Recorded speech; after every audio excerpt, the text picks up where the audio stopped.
اور میں آپ کو بتاؤں at the end of the day اللہ تعالیٰ سب کو برابر کر دیتا ہے. آپ دیکھیں گے کئی لوگ ہیں جن کی زندگی کے اوائل انتہائی دکھ میں گزرے ہیں لیکن پھر پوری زندگی اللہ تعالیٰ نے ان کو سکھی رکھا ہے. کئی ایسے ہیں کہ جو پوری زندگی سکھی رہے ہیں لیکن پھر آزمائش ان پہ بڑھاپے کے وقت میں آ گئی ہے، بیماری کی شکل میں، کسی اور شکل سے. اور بعض ایسے ہیں کہ جن کو پوری زندگی غم سے عبارت ہوتی ہے، ایسے لوگ بھی ہیں. لیکن جب آخرت میں آپ ان کو دیکھیں گے نا موجیں مارتا ہوا، تو مسلم شریف میں حدیث ہے، عبداللہ بن عمر کہتے ہیں نبی علیہ السلام سے میں نے خود سنا تھا کہ میرے غریب صحابہ میرے امیر صحابہ سے 40 سال پہلے چلے جائیں گے.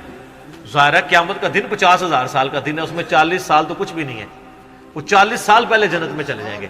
لیکن 40 سال آپ دیکھ لیں کتنے زیادہ ہوتے ہیں صرف غریب ہونے. اس لیے عبداللہ بن عمر غریب صحابہ کے ساتھ بیٹھا کرتے ہیں کہ یار چلو چنگے دے لڑ جائیے. نانگے پیر نہیں، غریب صحابی، درویش لوگ. تو مال فتنہ ہے اس حوالے سے. بخاری مسلم میں حدیث ہے، نبی علیہ السلام نے فرمایا کہ ابن آدم کہتا ہے میرا مال میرا مال میرا مال. حالانکہ تیرا مال تو وہ ہے جو تو نے کھا لیا یا پہن کر بوسیدہ کر لیا یا اللہ کی راہ میں خرچ کر کے آخرت کے لیے ذخیرہ کر لیا. باقی تو تیرے ورثہ کا مال ہے. بخاری مسلم میں حدیث ہے انسان کے 3 دوست ہیں. ایک وہ ہے کہ جو ساتھ جاتا ہے قبر کے اندر، 2 باہر ہی رہ جاتے ہیں.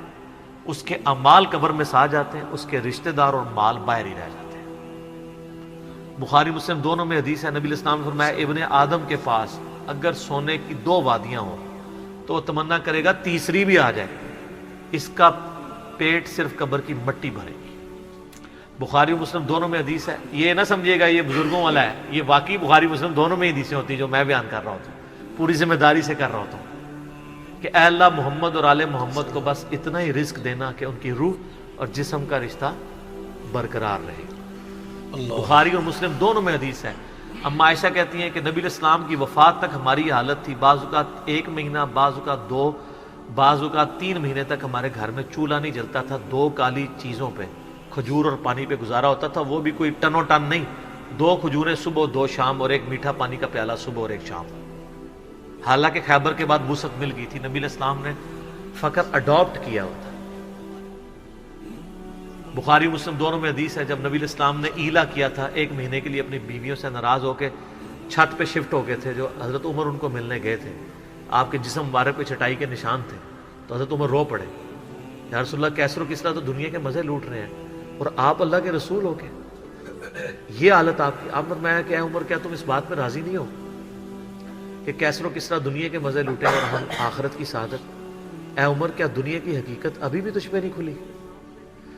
سر نبی علیہ السلام سے اتنے سخت جملے جس عمر نے سنے ہوئے تھے نا، وہی عمر اس قابل تھا کہ اس کے دور میں رومن اور پرشین امپائر گرتی اور 1 ٹکا آرام کا کسی کو نہ کھانے دیتا، ٹنڈ کے رکھا ہوا تھا. حضرت عمر کے بعد کیا ہوا ہے؟ مینجمنٹ کمزور ہو گئی ہے، وظیفوں پہ لوگ لگ گئے، تھیندے ٹھیک ہے. اسی لیے کہا جاتا ہے ابو بکر اور عمر کی خلافتیں خلافتیں محفوظہ ہیں اور عثمان و علی کی خلافتیں مفتونہ ہیں. اس لیے نہیں کہ وہ خلفاء برے تھے، اس لیے کہ اس میں فتنے کا دور تھا، وہ اسپیشل پروٹیکشن تھا. بخاری مسلم میں حدیث ہے میری امت اور فتنوں کے درمیان دروازہ عمر ہے. جب یہ دروازہ توڑ دیا جائے گا فتنے شروع ہو جائیں گے. وہ فتنے کیا شروع ہوئے؟ دنیا کی محبت. جو بخاری میں حدیث نہیں ہے، وہ جو نبی علیہ السلام جب ہجرت کر رہے تھے تو حضرت ابوبکر رضی اللہ تعالیٰ عنہ آپ کے ساتھ تھے. تو ایک شخص جو کافروں کی طرف سے 100 اونٹ انعام رکھا گیا تھا تو وہ پیچھا کرتے. ابن جوشم، کیا نام تھا اس کا؟ سوراقہ ابن مالک ابن جوشم. وہ پیچھے آیا، اس کا گھوڑا دھس گیا. 2-3 بار وہ اس کو یقین ہو گیا. اس نے کہا میں آپ کی کوئی مدد کر سکتا ہوں تو بتائیں. تو حضرت بکر نے کہا کہ بس ادھر کی طرف نہ کسی کو آنے دینا ہمارا پیچھا کرنے کے لیے. تو پھر وہ جب جانے لگا تو پیچھے سے آواز دی اور کہا کہ رسول اللہ صلی اللہ علیہ وسلم کہہ رہے ہیں کہ میں سوراقہ کے ہاتھوں میں کسرا کے کنگن دیکھ رہا ہوں. تو وہ بڑا مسکرایا، وہ کہنے لگا کسرا دنیا کی سپر پاور اور اس کا جو بادشاہ جو لباس پہنتا ہے اتنا مہنگا، وہ میرے اوپر دیکھ رہے ہیں. اور دل میں شاید اس نے یہ بھی سوچا ہو کہ اپنی حالت یہ ہے کہ جان بچا کے 2 بندے چوری چھپے مدینہ جا رہے ہیں اور ہمیں یہ بشارت سنا رہے ہیں. تو نبی علیہ السلام کو یہ پتہ بھی تھا کہ امت کے لیے خزانے کھلیں گے, تب بھی آپ نے فقر اختیار کیا تاکہ امت پیچھے سے مال پانی نے شروع کر دے, کیونکہ ترمذی کی حدیث ہے ہر امت کا کوئی نہ کوئی فتنہ ہے, میری امت کا فتنہ مال ہے, سیدھی سی بات ہے. اور پھر حضرت عمر کے دور میں پھر کسرا کا جب لباس آیا تو کہا سراقہ کدھر ہے, پہنایا اور کہا چل کے بتاؤ, جب چلے تو پھر کہا لا دیا. اس نے کہا میں مالک ان کا نہیں, نبی علیہ السلام نے صرف اس کا کہا تھا یہ مسلمانوں کا مال ہے, بیت المال میں جمع ہوگا, تو ملکیت نہیں اس کی حاصل کر سکتا, یہ ایونلی ڈسٹریبیوٹ ہوگا. تو سر, اور اس کے بعد پھر حضرت عمر رو پڑے, یہ سارا انہوں نے فلمایا عمر سیریز کے اندر. تو صاحب نے کہا آپ کیوں رو رہے ہیں؟ انہوں نے کہا کہ رسول اللہ مجھ سے بڑھ کر اللہ کو عزیز تھے, لیکن ان کی زندگی فقر میں گزری, اللہ نے یہ خزانے ان کو نہیں دیے. اور حضرت ابوبکر مجھ سے بڑھ کر اللہ کو عزیز تھے, ان کے دور میں یہ نہیں آئے. اس آزمائش میں اللہ نے مجھے ڈالا ہے اور میں ڈرتا ہوں کہ میرا کیا بنے گا. اسی لیے بخاری مسلم میں آتا ہے نا, جب ان کو زخم لگا اور لوگ نا امید ہو گئے تو پھر لوگ آ کے ان کی فائنل زیارت کر رہے تھے, کیونکہ کھاتے پیتے تھے تو وہ میدا کٹا ہوا تھا, نکل جاتا تھا. اسی حالت میں بخاری میں آتا ہے ایک نوجوان آیا, اس کا تہمت ٹخنوں سے نیچے لٹک رہا تھا. جب وہ جان لگا تو بیماری کی حالت میں حضرت عمر کہہ رہے ہیں لڑکے اس کو تہمت کو ٹخنوں سے اونچا کر, اس سے تیرے کپڑے بھی پاک رہیں گے اور یہ سنت بھی ہے. یہاں ہم لوگوں کو کہتے ہیں شلواریں یار نیچے روبڑ رہی ہیں. حضرت عمر نزع کے عالم میں بھی ٹخنوں سے اوپر شلوار کر رہے. حضرت عمر وہابی نہیں سن سر, وہ صحابی سن, ان کو پتہ تھا یہ سنت ہے, اور نزع کے عالم میں تہمت اوپر کروا رہے ہیں. یہ بخاری کے الفاظ ہیں.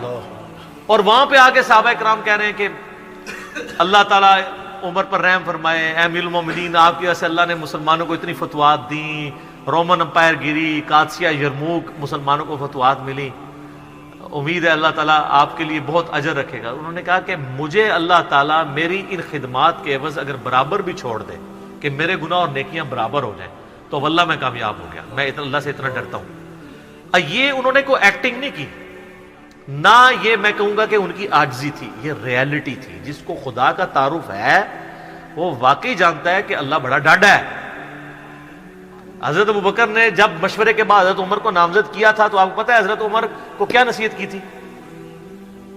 کیا ہے عمر, ایک ہی نصیحت انہوں نے کی, ان کا اتق اللہ یا عمر. وہ عمر سیریز میں فلمایا انہوں نے, اللہ سے ڈرنا, اور جب تو جنتیوں کی طرف دیکھے نا تو دعا کرنا کہ اللہ تجھے اس میں شامل کر دے, اور جب تو دوستیوں کی طرف دیکھنا تو ڈرنا ایسے کہ کہیں تو ان میں شامل نہ ہو.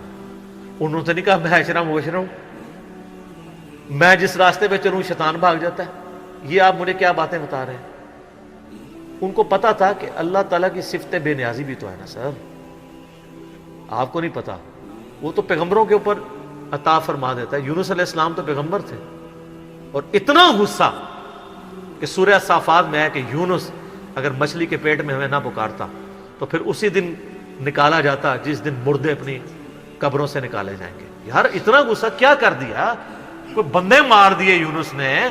آپ یوٹیوب میں کلپ دیکھیں یونس علیہ السلام کا واقعہ تو آپ کو پتہ چلے گا. سر اللہ اپنے معاملات میں بہت سخت ہے. اللہ وہ نہیں ہے جس کا تعارف آپ کو کروایا گیا.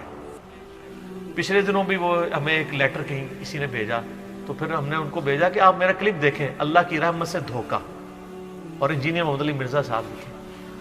تو اس میں وہ کہہ رہے تھے, وہ تارا جمیل صاحب کہتے ہیں کہ آج کل کے مبلغین نے لوگوں سے ان کا رب بھی چھین لیا اور ان کو ڈراتے رہتے ہیں. سر کیوں نہ ڈرائیں اللہ کے بندو, قرآن کا ڈومیننٹ پورشن ہے ہی تذکیر ہے, بلکہ قرآن کا تعارف ہی تذکیر ہے, نصیحت ہے, ڈر سنانا ہے, ڈر سنانا.